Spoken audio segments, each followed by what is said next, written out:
అప్పుల బాధలు వెంటాడుతున్నాయా? అయితే 6 JVR వారి జాతిరత్నాలు ధరించండి. హాయ్ హలో నమస్తే, వెల్కమ్ టు మనం టీవీ.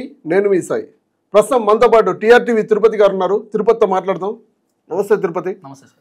ఏసీబీ విచారణకు కేటీఆర్ హాజరైనారు. అంటే ఆ విచారణ ఏం జరిగింది, అసలు కేటీఆర్ గారు ఏం మాట్లాడినారు, రాబోయే రోజుల్లో ఎట్లా ఉండబోతుంది, అంటే విచారణకు హాజరైతే అరెస్ట్ చేస్తామని చెప్పి బయట ఊహాగానాలు వినిపిస్తూ ఉన్నాయి. ఇది ఎంతవరకు నిజం, ఇది మొత్తానికి ఎలా చూడొచ్చు అంటాం? సో వాస్తవానికి తెలంగాణ మాజీ ముఖ్యమంత్రి బీఆర్ఎస్ పార్టీ అధినేత కేసీఆర్ గారి కొడుకు కేటీఆర్. సో కేటీఆర్ బీఆర్ఎస్ పార్టీకి వర్కింగ్ ప్రెసిడెంట్ గా ఉన్నాడు. గతంలో కేటీఆర్ కీలకమైనటువంటి శాఖ మంత్రి, మున్సిపల్ శాఖ మంత్రి, తర్వాత ఐటీకి సంబంధించినటువంటి కీలకమైనటువంటి నేత. ఇప్పుడు కేసీఆర్ తర్వాత బీఆర్ఎస్ పార్టీలో అత్యంత క్రియాశీలక పాత్ర పోషించేటటువంటి వ్యక్తి KTR. Already KCR open statement ఇచ్చిండు, పార్టీ పగ్గాలు కేటీఆర్ చేతిలో పోతున్నాయి. బీఆర్ఎస్ పార్టీకి నెక్స్ట్ ఫ్యూచర్ లీడర్ అంటే రాబోతున్నటువంటి 2028కి సంబంధించిన ఎన్నికలలో బీఆర్ఎస్ గనక అధికారంలోకి వస్తే కేటీఆర్ ముఖ్యమంత్రి కాబోతుండని చెప్పి చాలా ఓపెన్ గా కేసీఆర్ మాట్లాడిండు. ఫ్యూచర్ లీడర్ అని చెప్పి అనౌన్స్ చేసిండు. తర్వాత హరీష్ రావు కూడా మన ప్రెస్ మీట్ లో చెప్పిండు, ఒకవేళ బీఆర్ఎస్ పగ్గాలు కేటీఆర్కి ఇస్తే కేటీఆర్ కింద పనిచేయడానికి నేను రెడీగా ఉన్నా, కేసీఆర్ ఎట్లా చెప్తే అట్లా నేను వింటా అని చెప్పి హరీష్ రావు కూడా ఓపెన్ స్టేట్మెంట్ ఇచ్చాడు. తర్వాత కవితతో కొన్ని పంచాయతీలు అయినాయి. వాస్తవానికి కేటీఆర్ కంటే ముందు కేసీఆర్ ని మొన్న 11వ తారీఖు కాళేశ్వరానికి సంబంధించిన విచారణ విషయంలో సో ఘోష్ గారు పిలిచినారు. ఘోష్ ఆయన కాళేశ్వరానికి సంబంధించిన కమిషన్ చైర్మన్ గా ఉన్నారు. సో కేసీఆర్ బీఆర్కే భవన్ కి వెళ్ళిండు, సెక్రటేరియట్ పక్కనే ఉంటది. సో దాదాపు 2 గంటల సేపు కేసీఆర్ ని విచారించారు. సో కాళేశ్వరానికి సంబంధించిన ప్రాజెక్ట్ విషయంలో అవకతవకలు జరిగినాయి, 1,00,00,000 కోట్ల రూపాయల అవినీతి జరిగింది, కేసీఆర్ అవినీతి పరుడు, కేసీఆర్ కాళేశ్వరాన్ని కూల్చేసిండు, మొత్తం కథం చేసిండు, మేడిగడ్డ కుంగిపోయింది, అన్నారం బ్యారేజ్ కథమైపోయింది, బాహుబలి మోటార్లు మొత్తం కొట్టుకుపోయినాయి, తర్వాత బ్యారేజ్లకు బుంగలు పడ్డాయి, సుందిల్లాకు బుంగలు పడ్డాయి అనేటటువంటి అనేకమైనటువంటి విమర్శల నేపథ్యంలో కేసీఆర్ ని విచారణకు పిలిచారు. కేసీఆర్ ని విచారణకు పిలిస్తే ఏమైంది, కేసీఆర్ అరెస్ట్ అయినా? కేసీఆర్ విచారణ పోయిండు. 2 గంటల సేపు జస్టిస్ ఘోష్ గారికి అద్భుతమైనటువంటి సమాధానం చెప్పిండట. అసలు కేసీఆర్ మీకు తెలుసు కదా, కేసీఆర్ ఆలోచన విధానాలు, ఆయన వ్యవహారం ఇప్పటి నుంచో చూస్తూ వస్తున్నటువంటి వ్యక్తులు మనం. తెలంగాణ ఉద్యమంలో ఉవ్వెత్తున ఉద్యమాన్ని నడిపినటువంటి వ్యక్తి. తర్వాత కేసీఆర్ గురించి ఆయన స్ట్రాటజీస్ ఆయన డిఫరెంట్ మైండెడ్ అనమాట. మనం ఊహించలేనటువంటి మైండెడ్ లో ఉంటాడు కేసీఆర్. ఎంతసేపు ఆయన ఊహాగానాలు, ముందేం జరగబోతుంది అనేది ఆయన మొత్తం లాజిక్ పాయింట్ తో ఆలోచిస్తాడు ఆయన. అలాంటి కేసీఆర్ విచారణకు పోయిండు. విచారణలో పిన్ టు పిన్ చెప్పిండట, కాళేశ్వరం విచారణ ఎంత ఖర్చు అయింది, ఏం కథ, ఏం జరిగింది ఏంటనేది చెప్పిండు. కేసీఆర్ ను అరెస్ట్ చేస్తారని చెప్పి అనేక ఊహాగానాలు వచ్చినాయి. కేసీఆర్ అరెస్ట్ చేయడానికి ప్రభుత్వం రెడీగా ఉందని చెప్పారు. పెద్దగా ఏం లేదు. కేసీఆర్ తర్వాత ప్రెస్ మీట్ పెడతాడు అనుకున్నాం, మాట్లాడతాడేమో అనుకున్నా, కానీ ఆయన పెద్ద పట్టించుకోలే. వాస్తవానికి కేసీఆర్ మొట్టమొదటిసారి ఆయన జీవితంలో ఇప్పుడు కూడా విచారణలకు హాజరు కాలే, కానీ మొట్టమొదటిసారి కాళేశ్వరం విచారణకు హాజరైంది కేసీఆర్. కాళేశ్వరం విచారణ అయిపోయింది, కేసీఆర్ ఆయన పనిలో ఆయన ఉన్నాడు. ఇప్పుడు కేటీఆర్కి ఈరోజు 9ంటికి ఫార్ములా ఈ రేసింగ్ కి సంబంధించినటువంటి వ్యవహారంలో విచారణ పిలిచారు.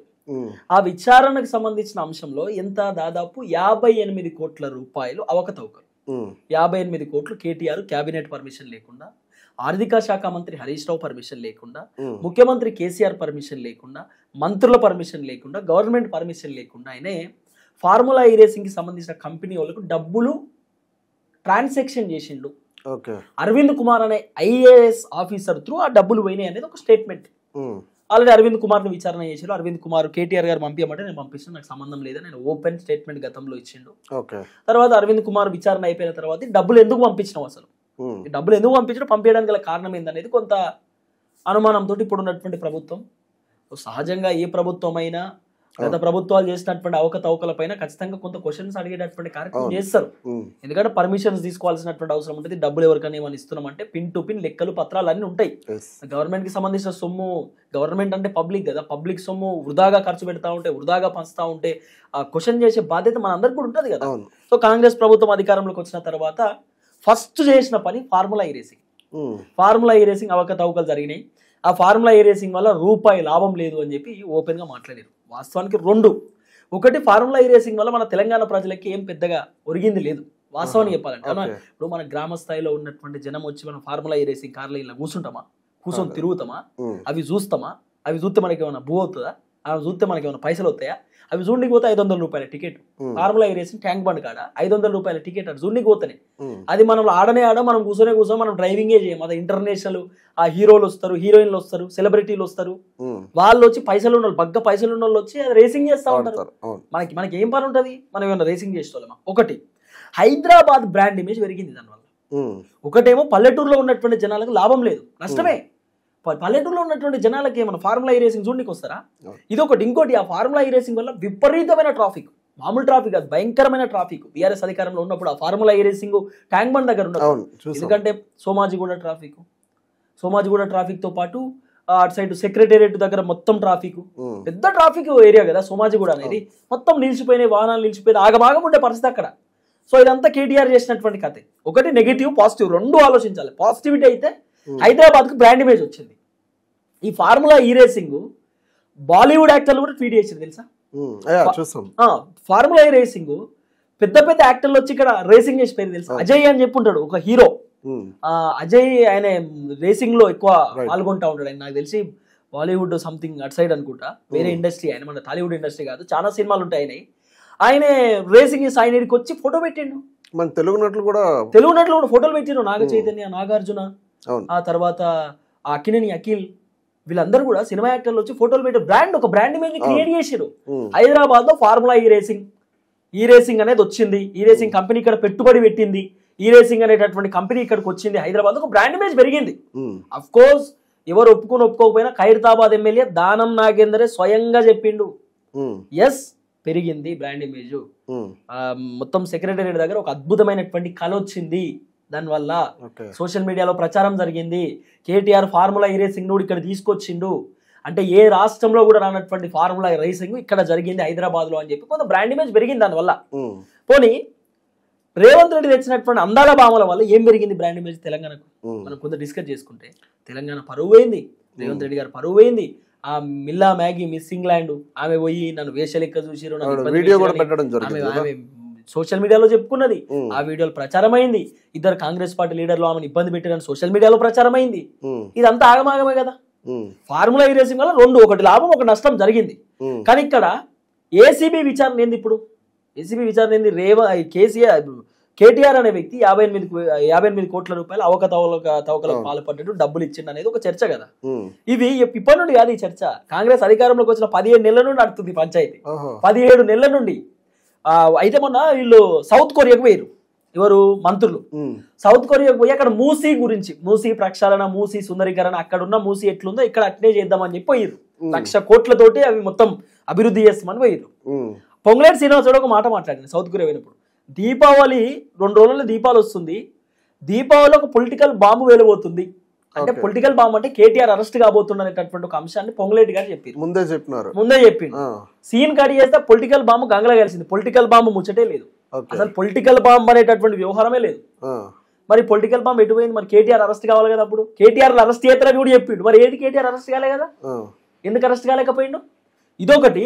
రెండవది, ఇప్పుడు కేటీఆర్ ని అరెస్ట్ చేయడానికి ప్రభుత్వం రెడీగా ఉన్నది, కేటీఆర్ కూడా రెడీగా ఉన్నాడు అరెస్ట్ కావడానికి.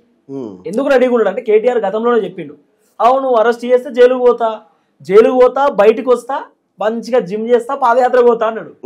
అంటే కేటీఆర్ ఏంది సానుభూతి కోసం తన పైన పాజిటివ్ రావడానికి అరెస్ట్ కు రెడీగా ఉన్నాడు. ఇంకోటి, ఆయన అరెస్ట్ అయితే ఒక బ్రాండ్ క్రియేట్ చేసుకుంటాడు. నెక్స్ట్ ముఖ్యమంత్రి నేనే, బీఆర్ఎస్ పార్టీకి నేనే కీలకమైనటువంటి లీడర్ని కాబట్టి నేను అరెస్ట్ కు రెడీగా ఉన్నా. అరెస్ట్ అయితే కొంచెం పేరు కూడా వస్తుంది కదా, అరే కేటీఆర్ కూడా అరెస్ట్ అయ్యిండు, అరెస్ట్ అయినటువంటి వ్యక్తులు జైలు పోయిన అందరు ముఖ్యమంత్రులు అయ్యారు. చంద్రబాబు నాయుడు జైలు పోయి ముఖ్యమంత్రి అయ్యాడు, రేవంత్ రెడ్డి జైలు పోయి ముఖ్యమంత్రి అయ్యాడు.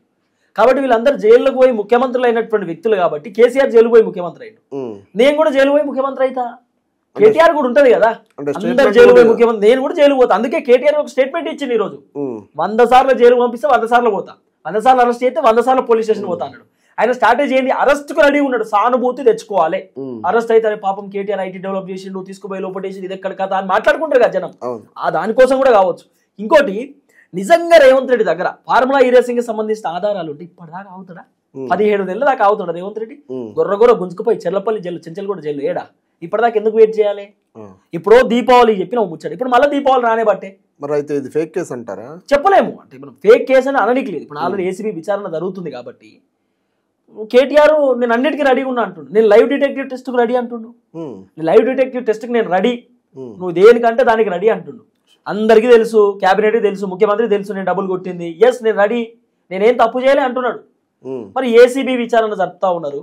మాక్సిమం ఒకటే, గతంలో కేటీఆర్ మమ్మల్ని ఇబ్బంది పెట్టిండు, ఇప్పుడు కేటీఆర్ని ఇబ్బంది పెట్టాలి. ఇదేమన్నా ఉండొచ్చు. మరి రేవంత్ రెడ్డిని జైలు తీసుకుపోయారు, జైల్లో ఇబ్బంది పెట్టారు, రేవంత్ రెడ్డిని నానా రకాలుగా అరెస్ట్ చేసి తిప్పలు పెట్టారు. కాబట్టి ఒక్క రోజున కేటీఆర్ జైలుకు పోవాలి, మేము పడ్డ బాధ కేటీఆర్ కు తెలవాలి అనేటటువంటి ఆలోచన ఏమన్నా ఉండొచ్చు. కేటీఆర్ గారు కూడా చెప్తున్నారు కదా, 3 సార్లు అయినా సరే 30 సార్లు అయినా సరే అదే నేను 2 సార్లు పోనీకన్నా రెడీగా ఉన్న జైలుకు పోనీకని కేటీఆర్ కూడా చెప్పిండు.